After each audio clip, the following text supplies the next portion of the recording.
Welcome everyone, my name is Brendan Snyder. Thank you for joining me. If you're new to my channel and you haven't already hit the subscribe button, if you could please click the button, I would greatly appreciate it. It really helps out my channel and helps support me. Leave a comment, hit the like button. All those things really help out. And as an added bonus, you'll be able to stay up to date on all that's going on in the world of music. Just like this, we're going to take a look at a new Tom Petty collection. It's for his 1994 solo album, Wildflowers. It is a deluxe edition, a 4-disc version of this. There's actually a 5 CD super deluxe edition, box set version of this that I've actually got on order. I'll do a separate review of that later when it comes in.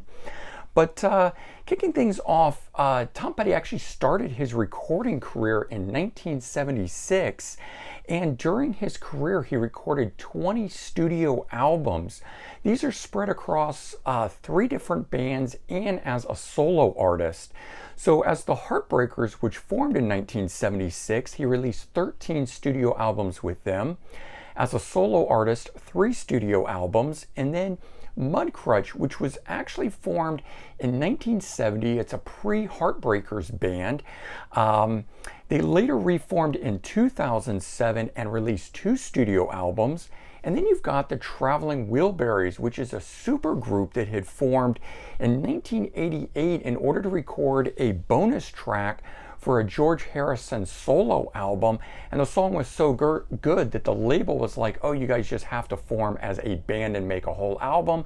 So they did and released 2 studio albums that way. In all, Tom Petty has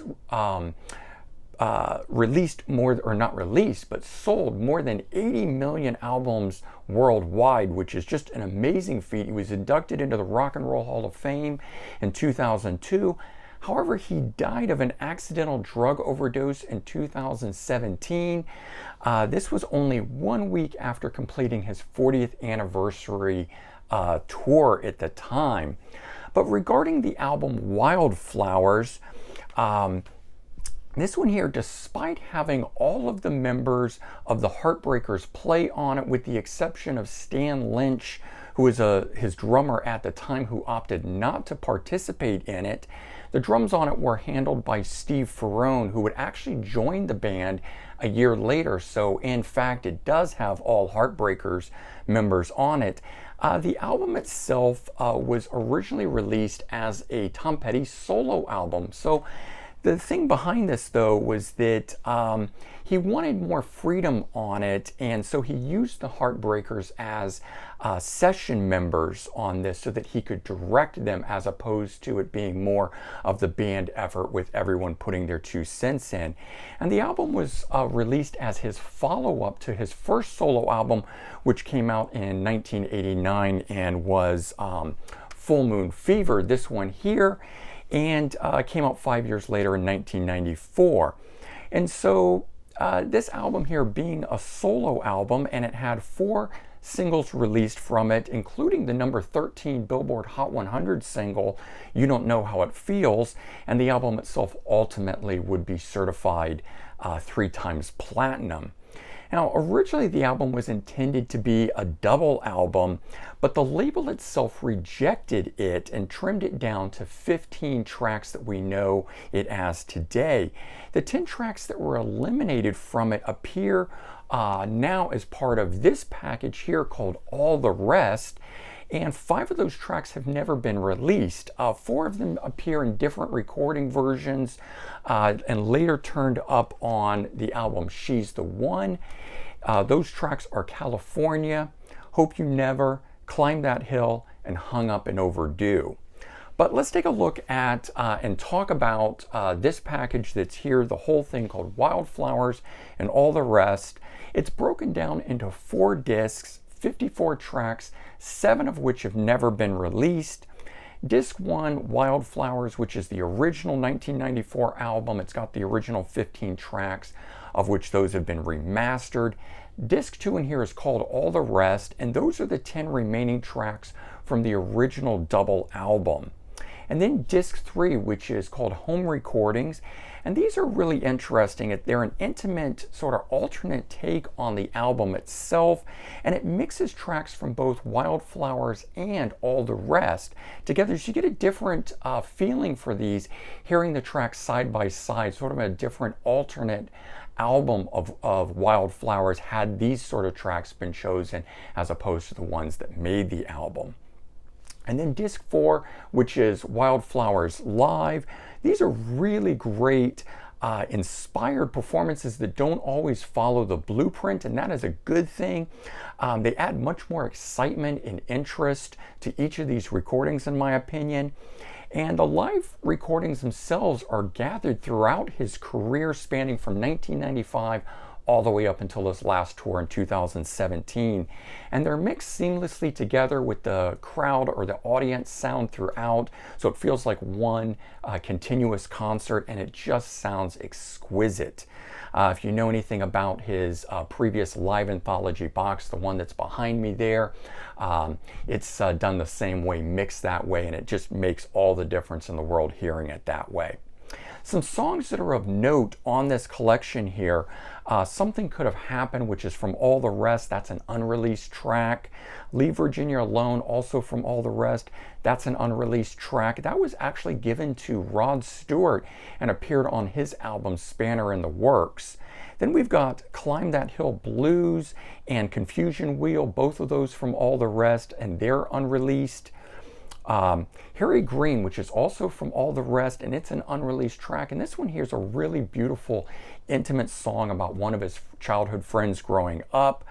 Then we've got Something Under Heaven from All the Rest, which is unreleased, or at least was unreleased until 2015, when it was released as a promotional track for this package that just never materialized at the time, and ultimately it turned up in the Entourage movie as part of the soundtrack. And then there's There Goes Angelina on the Home Recordings. It's an unreleased song. It's one of the highlights of the collection, in my opinion, and definitely worthy of checking out. The next track, A Feeling of Peace, off of Home Recordings. That's an unreleased song. The track There's a Break in the Rain, which is from the Home Recordings, and it would later turn up on the album The Last DJ, which came out in 2002. At that time, the name was changed to Have Love Will Travel, and you'll hear that refrain in this performance of it and immediately recognize it that way. Then on the live disc, the song, they include Walls on here, which I found interesting, but what I later learned was that, along with the 4 tracks that appeared later on She's the One, they were originally earmarked for Wildflowers 2, which was going to be a follow-up to the 1994 album, and of course that never materialized, later turning into the She's the One soundtrack recording. But the version that he does here is a more stripped down version, which I can imagine would have been what it would have been like had it been included on a Wildflowers 2 follow-up. And then there's a song called Girl on LSD, which is from the live album, and it was actually a B-side to the You Don't Know How It Feels single, although this is a live version. The one on the B-side was a studio version. This one here's got a very Johnny Cash type feel to it. It's a tongue-in-cheek, and it's really interesting listen, and great that Tom Petty could remember it after all these years. I think he performed it, the recording of it was like 2007, 2008 or something like that. And then there's another unreleased track that's from the 1993 sessions that doesn't appear on this collection. It's called Lonesome Dave, and it actually appeared on the American Treasure collection. You can see that one behind me there, which came out in 2018. So kind of interesting that there was a B-side called, Girl on LSD, Lonesome Dave, just other stuff that didn't even make it onto this 54-track collection here. Who knows if we'll get more of that later on. I certainly hope so, but kind of interesting. And then one other further thing that's of note is that there's also a documentary called 400 Days that's about the recording of the Wildflowers sessions, and it's actually part of the live anthology box set that you see behind me, or at least that super deluxe edition of it. And there's a separate review for that whole box set. If you're interested, you can check that out on my channel as well. Let's take a look at this. So this is the front cover of it. It's done as a book style. There's the spine and the back side, which you can see the 4 discs and the running order of everything on it. And then we open it up here, and you get some cool tour poster type shots and things like that. And then the front part of this is the book aspect of it, and it's got some really great imagery and shots from within the studio. But what the sort of best part of this here is all of the track by track explanation of every song that's on here. Some behind the scenes stuff. It explains things for the unreleased tracks, the live recordings, when they were recorded. And there's a little introduction to each one of these discs on here. So nice, good stuff worth checking out in here that make it fun. And then in the back part of this, you get the individual discs that are part of the package that are sleeves that hold it. So Wildflowers there with the disc that's in it. And then on the back side, you get some cool artwork and everything for each one of these. And then the last page, and of course, the back side of that. So bottom line on this, I just think this is an absolute fantastic collection. Each disc is worthwhile in its own right, and I actually could have easily seen each one of these being released in their own right, and getting their own due that way. They're just that good.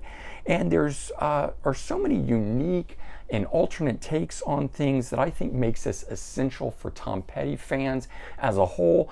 But if you're new to Tom Petty, this is a really great place to start, as well as it's one of his strongest albums. The other thing is that the additional material that's included within this, I also just think really shows the strength of this classic album and really builds on that, as it's already showing how great the album is. All right, I hope you guys enjoyed this, and if you did, please remember to comment, like, and subscribe. Let me know your thoughts. I hope everyone has a great day, and I'll talk to you all real soon. Bye-bye.